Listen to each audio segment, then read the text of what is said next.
Everyone that comes to me says, I can't figure out what it is that my body's reacting to. Like, I can't pinpoint the food because it seems like there's no rhyme or reason. And the answer is because it's not about the food, right? And so, like, what in 2024, everyone thinks if I have a gut issue, it must be a food that I'm eating that I shouldn't be eating. It's like their first thought, right?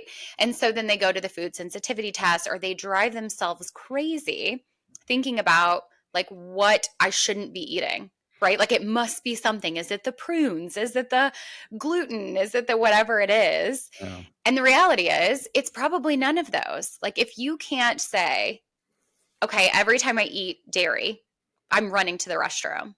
If it feels unrelated, it probably is because it's not the food, right? And we see this with clients all the time, that it's not the food. The food is more like a symptom. So, like, what people are calling a food sensitivity isn't a root cause approach to gut issues. It is a symptom. I hadn't thought about it that way. So how accurate are these? There's over-the-counter food allergy tests, or does that still have to be done at a physician's office? No, they're direct to consumer, so people can purchase them. So like Everlywell, I'm trying to remember like the big names. Everlywell is probably the most popular, but there's a lot of different tests that you can run that will tell you what you're sensitive to. But what we find is that, well, there's issues with the test. So we'll start there. Sure. So a test like Everlywell is testing something called IgG, which is a type of antibody in the body, right? And so you have all different types of antibodies that respond to, like, there's a certain type that responds if you have a virus, or a certain type that will respond to parasites or allergies, right? It's all of these little immunoglobulins, which are basically like the army of our body. They're the immune system. They are the things attacking the things that shouldn't be there, right? So in a test like Everlywell, they're saying, okay, we're going to test this IgG antibody. And if you're creating IgG antibodies to apples, that means that your body doesn't like it. Or if you're creating it to gluten, that means your body doesn't like it. Well, here's the problem. When you look at IgG specifically, there's question as to whether that means that your body isn't liking it, or if it's flagging it for tolerance, saying, hey, here's this apple. I'm going to tag this just so I know that the next time I eat an apple, not to panic, it's just an apple, right? Sure. Yeah. But these tests are selling the story of, if your body is creating an IgG antibody to that food, that means that your body doesn't like the food and you should get it out, right? So number one, the root, the way that the test works, there's inaccuracies in that, right? So it's saying, if this shows up, that you're intolerant to it, but it might be saying, if this shows up, your body is just flagging it for tolerance so that it doesn't panic later on. So I would imagine that if I wanted to see if I was having a reaction, let's call it a reaction, whether it's an intolerance or it's flagged. What if people are taking the test right? What if you eat an entire meal, then you take something and like it could have been one of 30 things that you just ate? So I don't know how like thorough people are when they do it. So it could just be flagging it for future stuff to recognize it for the next meal, or if I ever have it again. Yeah. But how does that lapse over time? Like, let's say I don't eat an apple for 6 months. Does my system remember that I'd had it before, or will it have another reaction because it's just been such a long time that it may not be, in my system? I don't know the exact, because I really think the tests are invalid. I haven't done a deep dive into like, okay, well, what if I don't eat something for a long time? But if you have not eaten a food ever in your life, right? Like I've never eaten in my life squid. That will never be in my mouth. My body is not going to have an antibody against squid because it's never been introduced to it, right? Sure. So like there is that level, right? But let's assume that it was accurate. Let's assume for this conversation that IgG testing was in fact flagging for an intolerance, and that means your body is not liking that food. Most of the time, again, that's what it's showing us, that is not a root cause approach. So the uninitiated would look at that list and say, okay, these 20 foods, I'm going to cut them out of my diet. Right?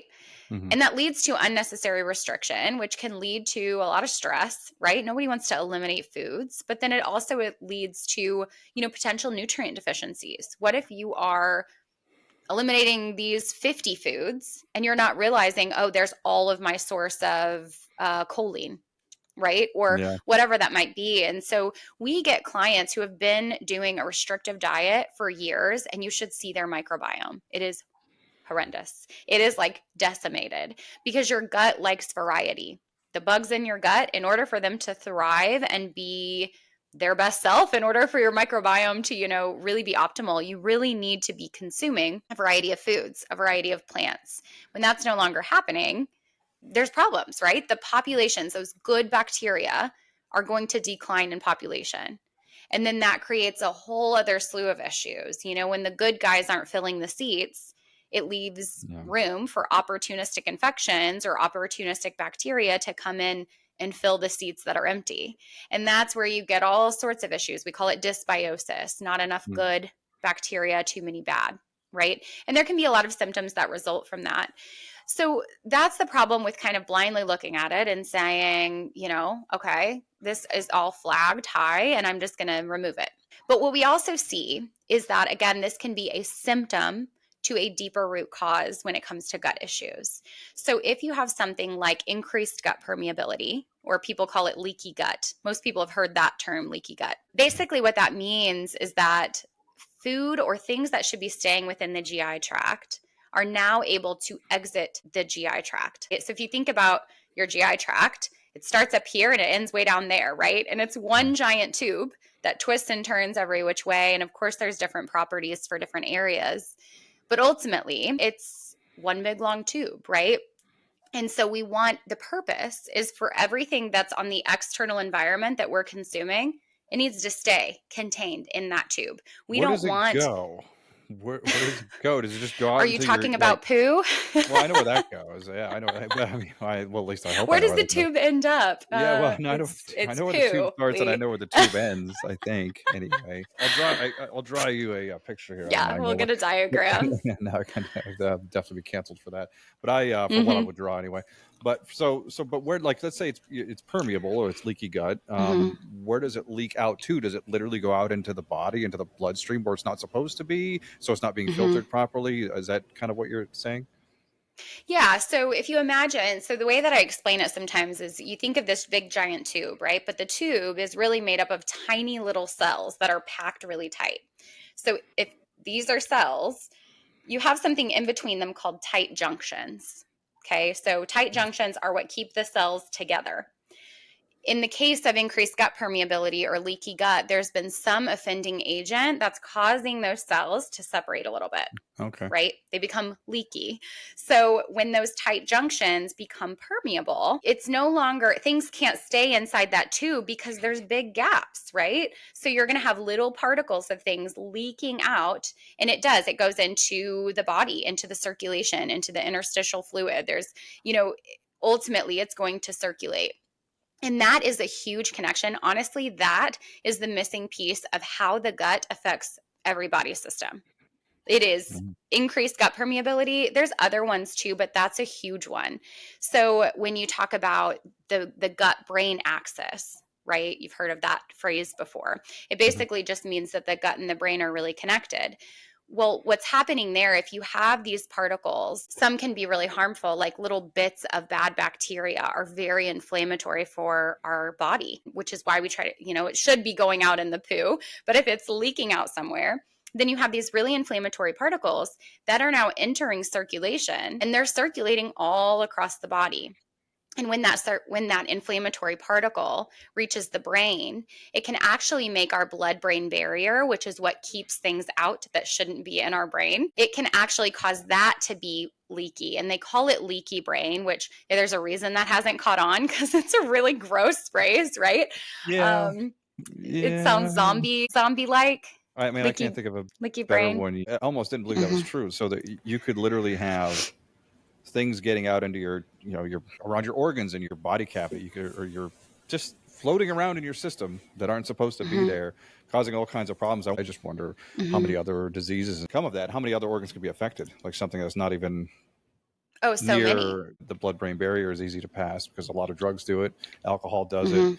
So I can imagine something circulating through the system that should have been filtered out. That's very harmful. It can just go straight to your brains. I actually didn't really understand what leaky gut was. That's pretty disgusting. It is quite literally leaky. Yeah. And how common is this? How many clients do you see that have it? I think it's tricky because we don't have a great test for it. So some people will say, well, you can test something called zonulin in the stool, and that will tell you if you have increased gut permeability. But it's honestly not the perfect marker. So Currently, we do not test this in our clients. What we do is we say, okay, the testing is imperfect. So let's look at the things that we know can cause leaky gut or increased gut permeability, and does it match with your symptoms?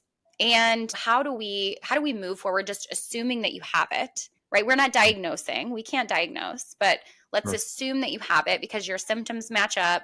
You're doing all of these things that we know can cause it. And so let's move forward with kind of treating it, with improving it, and see if you feel better. Because if you feel better at the end of the day, do we need to know exactly what it was and exactly what we did, to fix it? I mean, it'd be cool, but most of our clients, when they're feeling great, they're not like, okay, let's go back to that. Was that what it was? Right? Like they're like just thrilled that they're not pooping their pants every day, right? They're like, this Yeah. is great. And so kind of bringing all of that back full circle and looking at that increased gut permeability, you can imagine what would show up on a food sensitivity test if things are leaking out into the body where they shouldn't be. Because when things are in the body where they shouldn't be, what happens? An immune response, right? It might be this, let's take an apple. You ate an apple, you have increased gut permeability. This little bit of apple in the GI tract is like, oh, hey, apple, what's up? Welcome, good to see you again, right? Yeah. But if it leaks out and it's in the bloodstream, for example, the immune system's going to be like, whoa, whoa, whoa, buddy, who are you? What are you doing here? You can't be here, right? And what that does is it flags that immune response. It's going to create antibodies to go and attack that apple. And that is what's being picked up on these food sensitivity tests, right? Okay. So Okay. it may not be the apple that's the problem. The problem is that the apple was somewhere in the body where it shouldn't be, causing issues, right? Yeah. So the solve is not to do a food sensitivity test and see that you're reacting to apple and remove the apple. The fix is to fix the underlying reason why your body is reacting to the apple, Yeah. right? Do you see that total shift? And it's Yeah. completely opposite of how people initially think about their gut issues, which is why it's complex, right? It's why we do what we do, is that this is all hard stuff, right? Like, what is it? It's not so simple as in taking a blood test and saying, oh, I shouldn't eat apples or pistachios or chicken or cottage cheese. And what people find good kind of red flag, if you did a food sensitivity test and you got back highs on every food that you eat every day, right? I had this happen to my friend. She said, oh, I showed up really high for quinoa and cinnamon and salmon. And there was something else rogue in there, like lobster tail, that she doesn't eat every day, but she just had it, right? She's like, oh, I never eat lobster tail and I ate it yesterday. And it showed high. So, okay, the problem, what is the likelihood that everything you're eating in the day is causing an issue, or that all of that's fresh in the body? It's places it shouldn't be, and your immune system is attacking that, and that's what's showing up on the test. So if there's not a perfect test for it, even though we can infer, from just all the symptoms and everything else, I imagine the treatment for it is probably not something that would harm a person, even if they didn't have Right. it. So let's say they had all the symptoms of leaky gut, but they just happen to not have it. What is the treatment, and how invasive is it? Is it medication based? Is it diet based, lifestyle based? Like, how would one go about treating it? You're going to hate my answer, and it depends, right? Which again is like Love why that. what we do is so complex, because Yeah. what can be causing it in one person is not what is causing it in another person, right? So us as a practitioner, when we are working one-on-one with someone and we say, oh, it kind of feels like an increased gut permeability, leaky gut picture. So then we say, okay, but why? Right? We'll take it even at surface level. So you're reacting to apples every time you eat it. Our job as a practitioner is to say why. Okay, well, it could be increased gut permeability, or it could be these 5 other things. Okay, but why would you have increased gut permeability? Okay, well, you're a smoker and you do these things and you do all of that. And so it really is so specific and individualized to the client, right? But some things that can cause increased gut permeability or leaky gut: alcohol, excessive alcohol, really any type of alcohol. Now, there's some debate when they look at research on this. It's like there are certain things that we can see will kind of separate, it will kind of pull those cells apart and make them a little bit leaky, but whoop, they go right back together. Right. So there is some degree of normalcy there, I think, where it's okay if it's like opening a little bit and then it closes back up. The problem is if it's kind of staying ajar, if you will. What a good Mm. a jar. That was Yeah, good. I like that. Yeah, yeah. Um, So you're saying I should binge drink in one night and then take like 2 weeks off and then binge yeah, drink again. So everything opens at once and then exactly. it closes. Yeah. Okay, no, this makes And then sense. it So it's, closes. Yeah, instead of yeah, putting yeah. the door stopper in there and having Coors Light every day and just keeping it open, I Mhm. should just okay, all right. I'm gonna write that down. Just binge. Yeah, Binge. yeah, Got yeah. it. For anyone who doesn't understand our sarcasm, that is not at the play. So, Yeah. other things, really diet that is void of fiber, that is full of, a lot of heavily processed fried foods, a lot of sugary things. Now, I'm a fan of keeping things in. I will never tell someone, "Hey, you can never have a cheeseburger. You can never have ice cream." Like that is not a way to live. But if Right. you do need to look at the majority of your diet, right? If the majority of your diet is eating out, that's probably something we need to address.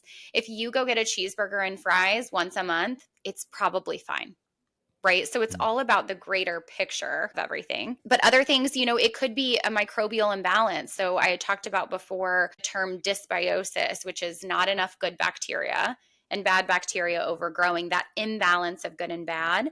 That can create a leaky gut picture. If you have undiagnosed celiac disease, if you have, eating, again, that high inflammatory diet, or you can really just think of anything you think that would be bad for the gut is going to predispose you to leaky gut, right? Mhm. And the fix is reversing all of that, right? It's starting with nutrition, it's starting with foundationals, even sleep, stress management. That affects it too. Yeah. So sometimes our clients are shocked when they come to us for gut issues and we're talking about setting boundaries with their family, right? And they're like, what? Aren't we talking about poo? And it's like, yes, we are. That's But right. we have to talk about stress and we can't just journal our way through it. We need to actually take a root cause to stress management, right? Is there anything we can do about this stress? And oh, yeah, we also need to be able to manage the stress when it comes our way, right? But stress and sleep and nutrition foundations, all of that applies here. And then there's some other nuanced, like there's some good research on like zinc carnosine has shown to be beneficial, L-glutamine. And there's a couple other like choice supplements that can be helpful for that. Sometimes like a colostrum, if you've heard of, I'm sure you've heard of colostrum, but Armra is the big brand, which honestly is Yeah. overpriced. They're not going to be Colostrum sponsoring this anytime soon. going around back because I'm old now, older, Mhm. and colostrum was a big thing with the guys that were like the CrossFit guys, and this was like the early Mm. 2000s because I know it's something a little strange. It's some weird milk byproduct or some cow thing. Maybe I have that totally wrong, but I remember everybody was taking it. I'm like, what the hell's this? I didn't touch Yeah. it, but yeah, it sounds gross. Yeah, so Yeah, bovine colostrum, it is there you literally, go. it's just like with humans, right? The colostrum is the first milk that comes from the mother. It's Hmm. like this thick, very nutrient dense, very great for immunity because what it is it's immunoglobulins, which is what we talked about before. Hmm. So that can be helpful. Again, Armor will not be sponsoring this anytime soon, but that is if I get a lot of questions about that because they have a really good marketing team behind them, I think, because they are at the front of everyone's mind. And there are much more affordable ways to get the same thing without that brand name. But that can be helpful too. But it really does take a nuanced approach. Like there is a certain point where you can try all of the basic things. You can Google and say, what do I do for leaky gut? And it will spit some things out, but you have to take a root cause approach as well.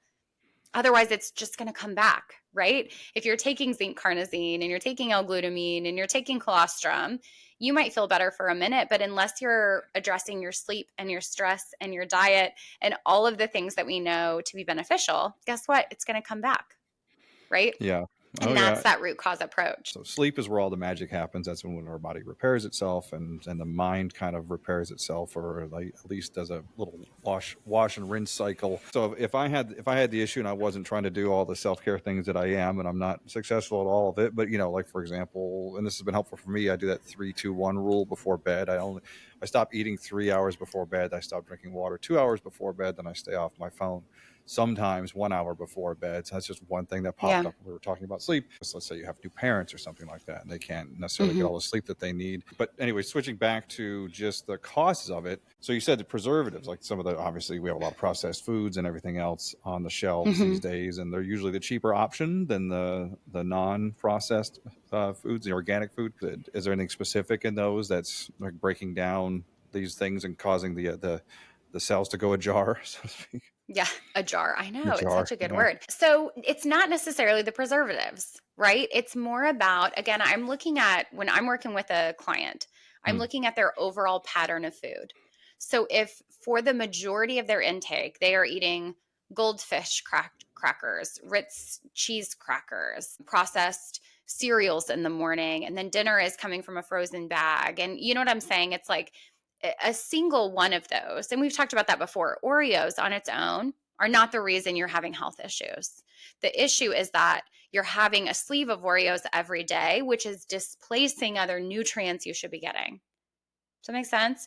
So it's more of an overhaul, and we need to look at nutrient quality. So in these ultra processed foods, how many nutrients do you think are left in the foods after all of that processing, unless they fortify it, which they do. And some, like cereals, for example, they're all fortified because it was all stripped out and they were like, oh yeah, let's add that back in, right? Which is a good thing, right? We Yeah. need that it's a good thing that things are fortified. But I want to figure out why it is that the majority of our intake is coming from processed foods. Is it lack of planning? Is it lack of resources, right? Sometimes it's a money issue. And so can we work with a budget and say, okay, here we're going to do processed foods. But here, we're actually going to bring in some more fresh foods that are actually going to save you money. It's actually more affordable to do this, right? You think of potato chips versus a 5-pound bag of potatoes. Yeah, I that's true. mean, a bag of potatoes is the same price as one bag of potato chips. One bag of potato chips is going to be gone in 2 days in your house. These potatoes can be 5 different meal sides, right? Yeah. So it's not that we want to cut all of those foods out completely. It really is about balance in a way that makes sense for that client, right? So if you are a single mom of 5 kids, your time budget is going to be very different than somebody who is married, dual income family, no kids, right? Hmm. Time is different. Perhaps money is different as well. And so you don't need anyone to tell you can never have processed foods, because that's what's keeping you and your kids alive, right? If you have 30 minutes to cook a meal and you have to keep 5 children alive while you're doing it, I'm not having you cook a 1-hour meal. Yeah. But we are going Yeah. to talk about, okay, so maybe let's bring in one of those boxed rice meals, but we're going to get the best of the boxed rice meals, right? Like, so Zatarain's is popping in my brain because it's, as far as the boxed rice meals go, it's not, they The can sponsor us. New Orleans brand. Yeah. Oh yeah. Yeah, it is Yeah. out I of didn't even make Louisiana. that Yeah. connection. Yeah. Yeah. So they actually have a pretty decent product. And so if that is going to make that mom's life easier, excellent, let's do it. But what we're going to do is we're going to do that boxed rice meal. We're going to make sure there is a good quality protein in there, even if it's ground beef. Okay, cool. Let's add that. And we're going to add some nutrients. So we're going to add some riced cauliflower because your kids won't even notice. We're going to cut up some bell peppers and add that into it. On the side, we're going to cut up some raw vegetables like some broccoli or some carrots because they're pretty affordable. And we're going to serve it with some ranch because nothing tastes as good as Hidden Valley Ranch. Doesn't matter what Greek yogurt mix you use in a homemade. So it's a blend. We are going to do a processed rice dish, boxed, that's our base, but we're going to add other nutrients in. And for the things that we really don't want to replace, like Hidden Valley Ranch dressing, that's what we're going to use. That sounded like an endorsement, didn't it? It's not. Yeah. I mean, But yeah. you know what I'm saying? Hungry. How many Yeah. types of ranch have you had? None of them taste as good as Yeah. Hidden Yeah. Valley Ranch. What do they put in there? Crack? Probably sugar and everything. I don't know, maybe. I know what crack But I'm tastes just like, and that's not in nothing, right? No, no. but Good maybe there's stuff, the man. market there. So you see, it's like it's finding a balance, because people, I think, would be shocked. I'm a functional medicine dietitian. I talk about health and wellness. I think people would be shocked to see what's actually in my pantry. And I don't gatekeep it. I don't say, hey, we never eat processed foods, because we do. And sometimes we order pizza and sometimes we have candy, and that's fine. But we also balance it out with it's not all the time.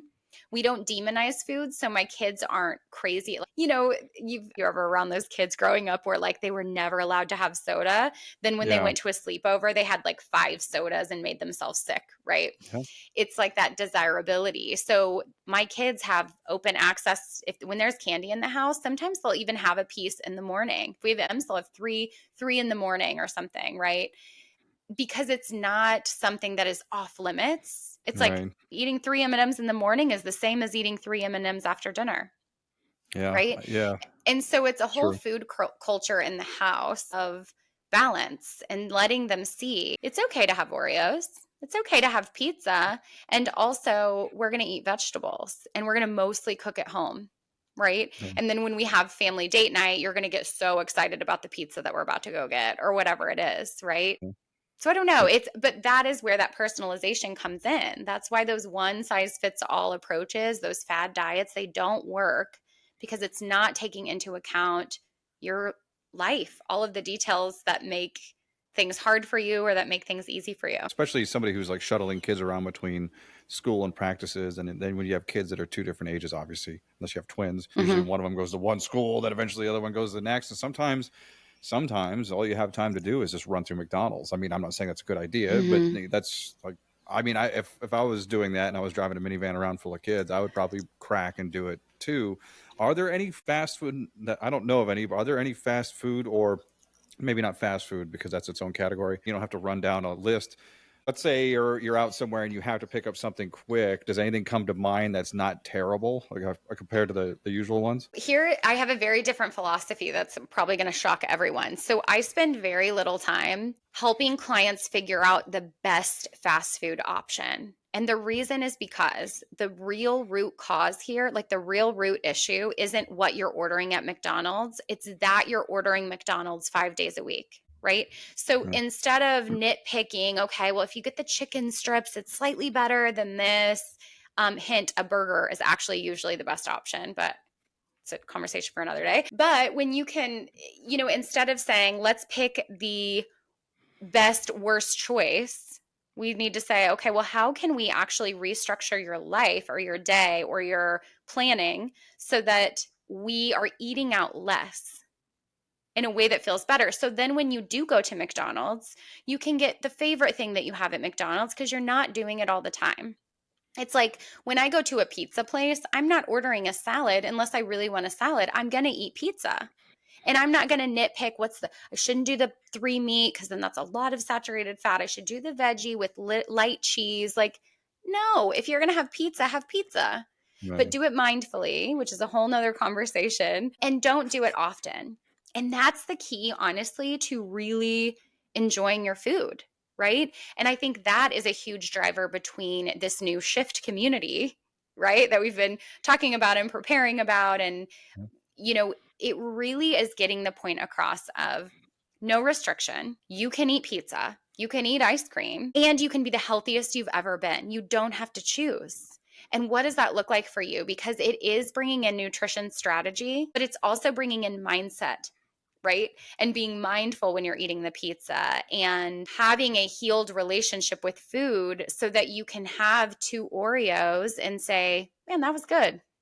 I'm ready Well, to move maybe on. and it's not an all or nothing thing either. Some drinking one night, or I just eat like crap one night. Then I'm like, the next morning, I'm like, wow, last night was crap. I might as well eat like garbage again today. Or I eat like poorly Yeah. for lunch. Then I'll say, well, I might as well eat. And it's just breaking out of that. I'm like, okay. And not beating yourself up for a bad lunch, and realizing that my dinner can be good now. Like I don't have to Mm-hmm. eat, I don't have to just keep eating crap through the course of the day, and just forgiving yourself a little bit and moving on. I also noticed too that my son's going to be 23 here, and I haven't had him around for a while in the home anyway. I can literally go out to eat every night of the week if I want to. When I lived in Mm-hmm. Fort Lauderdale, I did. I never ate at home. I was out every day for lunch and dinner. And what I found is it kind of got old. It wasn't special anymore. And when I started to not do that and I started to prepare more meals, the nights I did go out were like, oh my God, I couldn't wait. Like I was really looking forward to it. So that's something people should think about also, is that just because you can go out, if you have the money and the time, it makes it more special if you only do it once a week or whatever the cadence is, versus just thinking you Mm-hmm. have to be on a bar stool every day like I was. That's something I think about a lot too, when even people that don't have the kids and other things to deal with. Well, I have all this time and I've got extra income or whatever it is. I'm like, okay, well, it's still better to pace yourself a little bit, because it feels good when you finally go out. And then it's like, this is a special occasion, versus just Yeah. going to Outback Steakhouse every day, blooming onion. Outback. Yeah. I get the bloomin' onion. Yeah. Yeah. So I think, and that's one of the shifts that I help clients with too, is when they're going out to eat, it's almost like they forget everything they've ever learned about food, and every principle that they live by goes out the window because they think, well, I never do this, right? Or maybe they do. I have clients who say, I just tell myself I never get to do it. And so I'm just going to do it. And I'm like, okay, but you also just told me you eat out 3 nights a week. So you do get to do this. It's not rare, right? But the principles that you have at home, or the mindfulness that you have at home, you are completely forgetting because you're making it be this special event. And it is a special event. But bringing the focus to it's special because it's an experience with my family or with my friends or whatever that is what makes it special. It's not the food. The food might be great, right? The bloomin' onion, you're like, yeah, this is awesome, right? I haven't had a bloomin' onion since high school, I think. It was like I'm sure 3,000 they're calories in one of those things. I'm pretty sure sure it's a they're lot. Yeah. exactly the same. But I think when you go to a restaurant and your whole focus is the food, you are going to overeat and you're going to eat so quickly and you're going to leave miserable and you're going to think, why did I do that to myself? But instead, if you say, I'm going out to eat for the experience of not having to cook, of I know I'm going to have leftovers, so I also don't have to prepare anything for lunch tomorrow. I'm just going to package this up. What a bonus, right?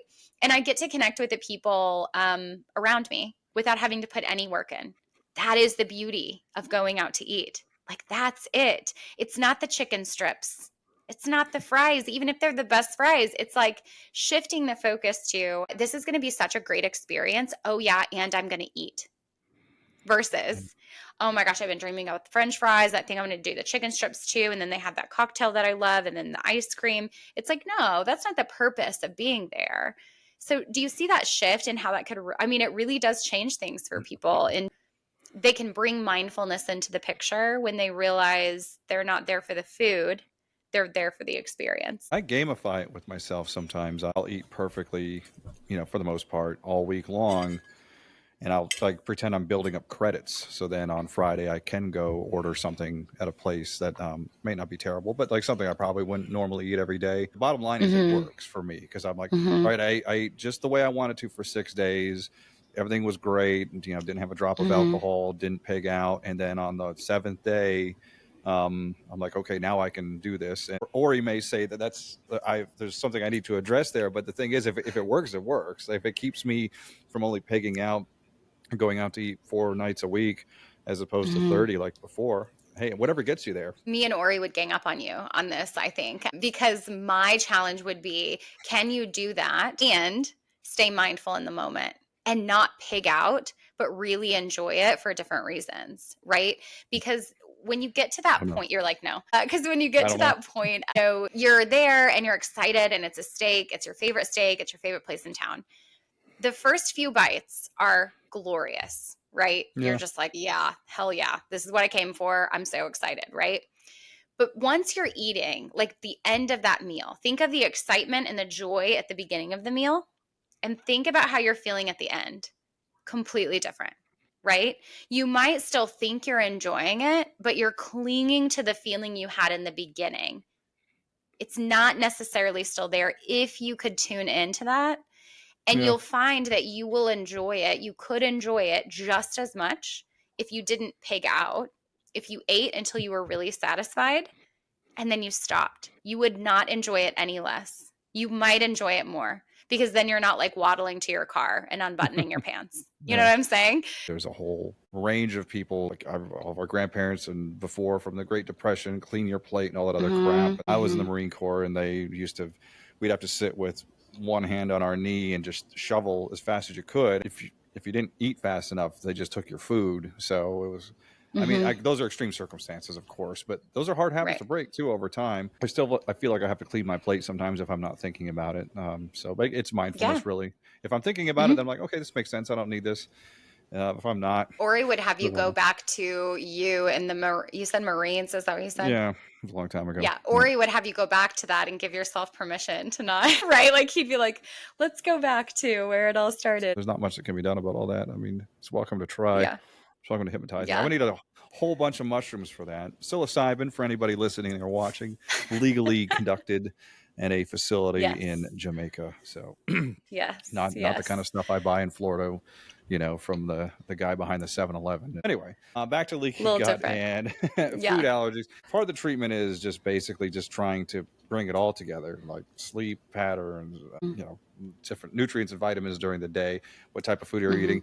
Are you eating so much garbage that even if you ate, if you drink enough or even drink a little bit, any food you ingest or any nutrients you ingest after you've been drinking, the liver and everything is so busy processing the alcohol that not much else gets through. It's just like, screw it. It doesn't really absorb. So I would imagine that's a big factor as well. But, It really just goes back to, shifting the focus from, if I'm having a gut issue, it must be a food that I'm eating. It must be something that I'm doing that I shouldn't be doing. Right. yeah. So here's another, like, bringing that around. I had a client that I met with the other day who I told her point blank, like, I could tell there was a lot of blame that she was placing on herself, and she had been trying to heal herself for decades, plural decades. Right. hmm And she just kept thinking, okay, if I just did that better, if I did this better, it must be something I'm doing. And there's a lot of blame there. And that's really stressful. And I said to her, what if what's going on in your gut has nothing to do with what you're doing? It has nothing to do with what you're eating and what you shouldn't be eating. And there's nothing you could have done about it from your perspective right now. And she started bawling. And I said, what are you feeling Yeah. right now? Right? Because that could mean a lot of things. The tears could be like, I hate you, this is awful, or whatever. And she said, it feels so good to say that, because I've always felt like it was my fault. And she has these really severe gut issues and a really complicated health history. And I think sometimes, again, when you think it's a food that you're eating that you shouldn't be, it becomes my fault. It becomes your fault. If you're like, okay, well, I should just be doing better, right? My phrase, Yeah. be better, right? That's like my favorite phrase. Yeah. It doesn't apply here, but when you take the blame off of that it might have nothing to do with the food you're eating in terms of food sensitivities. Could it be an entire diet overhaul that needs to happen? Yeah.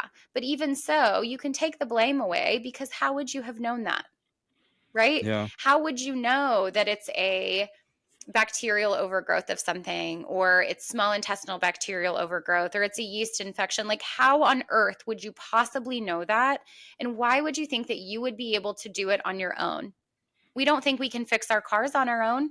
We say, well, I'm not a mechanic, I'm going to take it to the specialist. So why don't we do that with gut health, with nutrition, with health? We feel like we have to be our own doctor, and we feel like we have to do it, and you don't. You just need to know, try things on your own 100%. I always tell people, like, try things first, because it might be a really simple, easy fix. And when it's not, stop trying. Don't spend decades trying thing after thing and exhausting yourself. That's the time when you invest, because we can shorten that misery, right? Instead of you going on for 10 years really struggling with what to do, we can get you buttoned up in a couple months on a really targeted plan, And it's a right? dangerous spiral to get into also, because let's say somebody doesn't know what's going on with them. They just know they're getting a reaction to every food, everything they try. So, so let's say they try eating healthy and that doesn't sit well with them. Well, then they cut back on that. Or let's say they try to take, some people get sick from vitamins, or all the things you put in your body, all the good stuff. And if that starts affecting you adversely, you may just stop doing that and say, screw it, I'm just going to have 40-piece chicken McNuggets every day. What people are calling a food sensitivity is very different than a food allergy. A food allergy Mhm. is not because of leaky gut. That would be an IgE reaction. So if you went to your doctor or an allergist and they did an IgE test and you are allergic to peanuts, you Mhm. are in fact allergic to peanuts. So Mhm. healing your gut will not fix that. And I think that's a point that, people get confused about as well. But yeah, the key is just, if you're struggling, instead of eliminating food after food, maybe talk to someone and invest in somebody who is going to give you the real root cause of your issues. So not only can you fix your gut symptoms, but you can add all of those foods back in, which just makes us happier. What are some of the warning signs of anybody who may be listening or watching this? What are some of the things, like I know we discussed some of the, it may not be this, it may be this. Is there Mhm. anything else other than just generally having inflammation? Is there anything else specifically somebody could look out for where, like, oh shit, this might actually not actually be intolerance, allergy, or anything else? So maybe I need to get checked out, or I need to go in and see a specialist. For example, I imagine like some forms of acne or skin issues I know are caused by gut Mhm. issues and everything else, and we don't have to go through the entire list. But is there anything that comes to Yeah. mind that one could kind of look out for and think, hey, it's probably time for me to get some professional help? Yeah, for sure. So, of course, there's the obvious gut issues like constipation, diarrhea, bloating, acid reflux. Those are obviously connected to the gut. Other things outside of the gut are going to be anxiety, depression, brain fog. like severe brain fog, not just like, I forget a detail here and there. Like, no, I can't concentrate on a task. Or some people describe it as ADD type symptoms, like type what's the word, it just kind of presents that way, and that you Mhm. cannot focus on a task. And I was there, it was the wildest thing I've ever experienced. At the peak of my gut issues, I literally couldn't interpret an email and respond. I just kept like pinning them to the top, and I was like, I'll get to it later, because Mm. I couldn't have one cohesive thought. It was the weirdest thing. And I am a highly productive person. Like, I'm like, boom, boom, boom, they're knocked out, we just got all that done. So brain fog. Joint pain is a big one. Because again, if you have if you've got those things, right, leaking out of your gut, and that's causing inflammation and it's traveling systemically, that's going to include your joints, right? Sometimes pain, swelling, sometimes in your hands and feet, skin issues for sure, psoriasis, acne, eczema. And there's other things, like there's even a link with fatty liver disease, non-alcoholic fatty liver disease, which is very prominent in the US population. The Mhm. majority of people have non-alcoholic fatty liver disease, and that can be stemming from the gut. Yeah. So there's more. There's so many other symptoms, but those are really the biggies. Yeah, no, for sure. And some of the symptoms, so let's say the brain fog, for example, Mm-hmm. does it like spike? For example, like let's say, do you eat and then then you feel really discombobulated, or is it just like low grade all day? Like, so if somebody did associate it with food, like, hey, I just ate Mm-hmm. something, and obviously if we all eat a lot of something, we all get a little tired. That's just the digestive process with the blood going to our gut to process things. But Yeah. does it go in waves, or is it just kind of all day? Like, I just don't feel right. It can be generally, if it's an increased gut permeability issue, it's generally going to be an all day thing, because you're digesting food all day, right? So it's not just when you're eating it, it's when your body is processing it, right? A Mhm. little bit is coming out of the stomach every so often, and then that's traveling down. And so generally it'll be an all day thing. If you have more immediate symptoms, like every time I eat ice cream, I have to go to the bathroom within 30 minutes, it's probably a different issue. It doesn't mean they're not coupled together, but it usually is going to be something different. Do not have that problem with ice cream. I do have fatty liver, though. I think I've told you Do before. We'll you? have to. Yeah, we'll have. Yeah, I've had it for quite some We'll have to time. We'll have dive to. into that. Yeah, no, I definitely want. I definitely Yeah. want to get into it because I have to get my ultrasound every year. I can feel it. So I may have told you the story, but Mm-hmm. not in a recording of.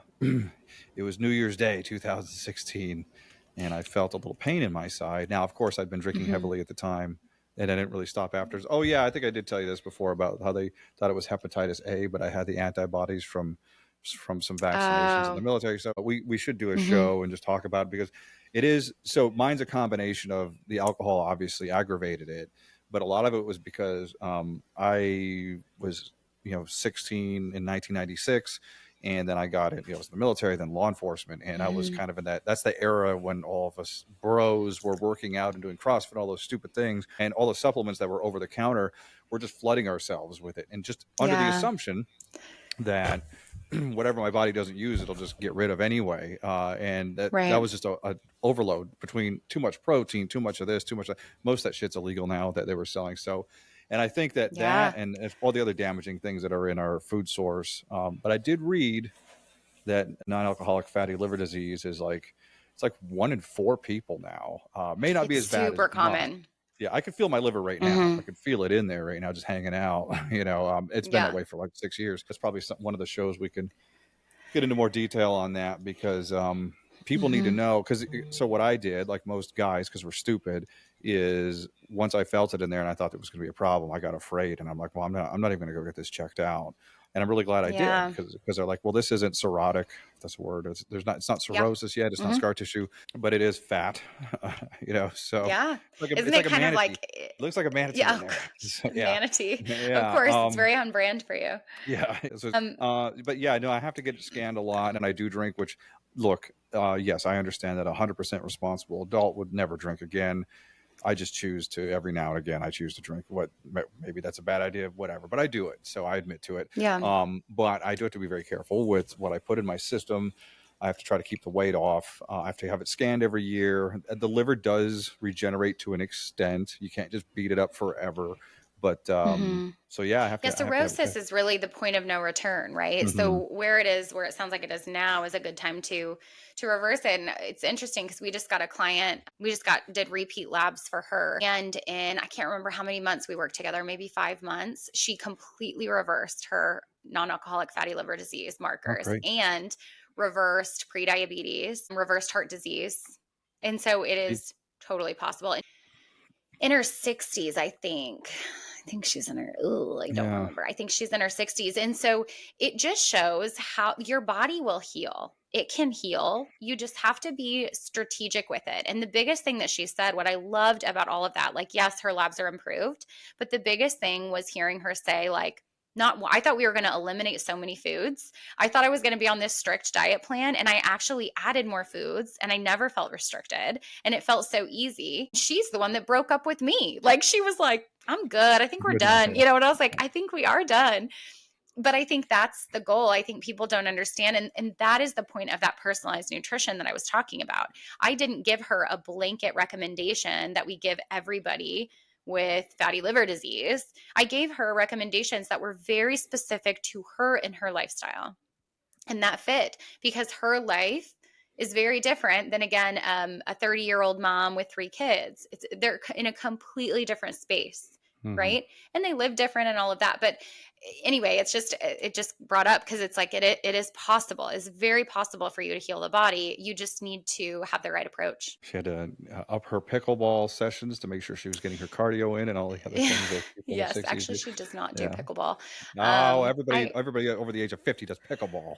That's I it's know. like the fastest There's growing young sport. people that do it too. I need to get Yeah, in. I I've need heard. to maybe get into it. Maybe that'll be my next hobby. It's So, worth a try. Most of us are all the same. If you said, "Hey, you can no longer do this, you can no longer do this, you can no longer do this," our immediate reaction is going to be, "Well, F you, I don't want to do that." Or even if yeah. I'm like, "Okay, I won't. I promise I'll stop all these things." How long is that going to realistically, how long is that going to last?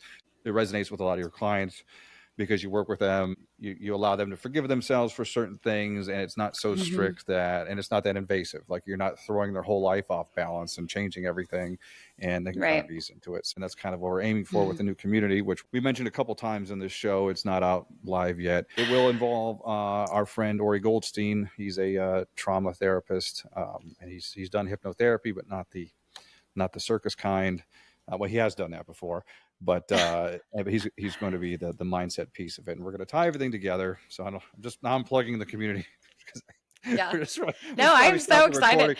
Yeah, I before I know. go I off mean, on it different is tangents. great, right? It's like we Yeah, know exactly what we're going to do. We just don't know exactly how to describe it yet. It's like realistic nutrition that's also accessible to people for the first time ever and able to actually transform their life for very minimal investment, right?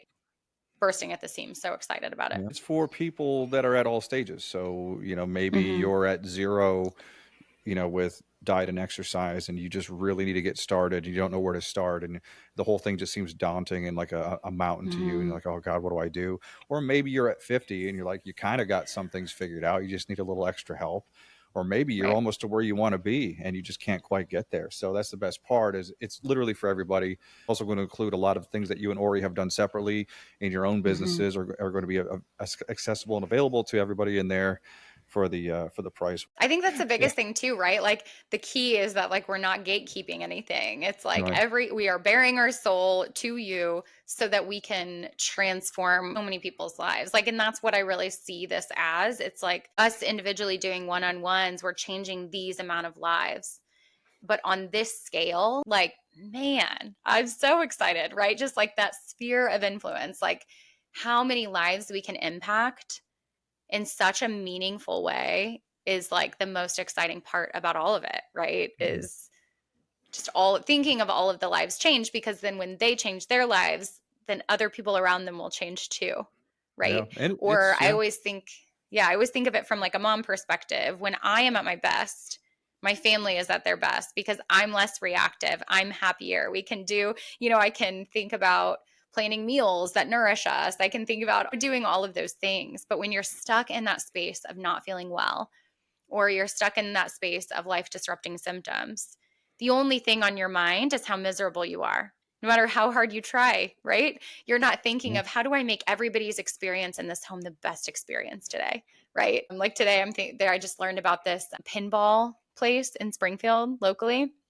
You know, those pinball machines. Yeah, I know Anyway, what so they now are. I'm like, maybe I'll surprise the family and we'll like skip our dinner plans and go to this pinball place and eat hot dogs, right? Or whatever it is. Funnel cake So and hot dogs. I Yes, love I do. funnel cake. Funnel cakes are my love language. I love them. So anyway, but I think back to when I was at the peak of my gut issues. There is zero chance I ever would have said, hey, let's use a lot of our energy to leave the house, corral the kids, go to this place, eat foods that I know are going to make me miserable. Like, never in my life. And so, those moments that didn't happen, like, you don't want to regret those. You don't want to Hmm. regret the things that didn't happen. And I think that's what's so hard because, again, being in that space of that, you know, a ton of gut issues, I think of the things that I did miss out on. Luckily, it only lasted a few months because luckily is what I do for a living, right? I was able to fix it on my Yeah. own. Doesn't mean it doesn't take time, but for some people, it's decades. It's their child's entire existence at home. They have been miserable and not Yeah. showing up as the, mom that they wanted to be or the spouse they wanted to be. And that's time you will never get back, ever. And Yeah. it's not worth it, right? When there are people who can help. And that's Yeah. what makes me so passionate, about all of this, right? It'll grind people down over a long period of time too, or a short period of time. I'll use myself as an example. Again, my favorite topic is me. So, for example, if I didn't think I was ever going to have a beer again, eventually that would build up so much inside of me that I would probably go on a bender. I have done these things. But if I'm like, hey, next weekend, maybe I'll have one, maybe I won't. But it's in my mind that I can allow myself to do it. Same thing, Mm-hmm. like you're saying, with different types of foods and being able to forgive yourself for things and go out and do things and enjoy it. Those things do build up, just like resentment and everything else. Things build up and they come out in certain ways. You know, as we all know, you could have a fight with somebody that has nothing to do with what you're fighting about just Yeah. because you don't feel well or they don't feel well. So hopefully the community does help people. You're joining forces with Ori. There will be other like-minded people in there. It's the type of thing where if you want to interact and come on webinars and hang out and do live Q&As with us, you can do that. If you just want to be there for the information, if you're more introverted and just want to just watch and see what other people are doing, you can do that as well. There's no pressure. And I think that we're really looking forward to getting that launched here, hopefully within the next few weeks, although I'm not sure when this show is going to come out. So, Yeah. Disclaimer, it might already be plug. out. Yes. If this show comes So out in 2025, the community is already it been will looking be long. up and Yeah. running. Yeah, Yeah, for exactly. So sure. now, did we miss anything? I'm trying to think here because I'm starting to I think don't about think food. I have so. leftover Olive Garden upstairs, Oh, fettuccine perfect. Alfredo. Yeah, it was actually a splurge. Um, is that like those endless? Don't they send you home with some now? Like you get a meal and they send you home with a meal. Is that Olive Garden? 4 breadsticks. It's supposed to be bottomless breadsticks, and I sent 4. And I think And I'm they the only one. always. Well, I'm the only one in the house that can eat bread, so they're all mine. All right, everybody, eat well, sleep well, be well. Next time you make a morning number 2, throw it in a Ziploc bag and ship it to Brittany Carpenter, Do Springfield, not, Missouri. yeah, don't Uh, ship it to me, but I know where to send it. Yeah. yeah. So I think the biggest thing here is like, if you're living with gut issues, don't let it, like there are people who can help. I'd love to chat more about if we specifically can help. And I'm really upfront if we can't, and I can direct you to someone who can. So, best way to reach out is probably Instagram or here or, wherever you find me. I'm happy to connect and see how we can help. And what's the harm in having a quick call or some back and forth and a message? I mean, you can't, take a few minutes out of your day to do that. If it's a great fit, Yep. great. If there's something can be done, great. If not, you just lost 2 minutes of your life. Big deal, right? So, Yeah, for sure. all Yep. right. All right, everybody. Until next time.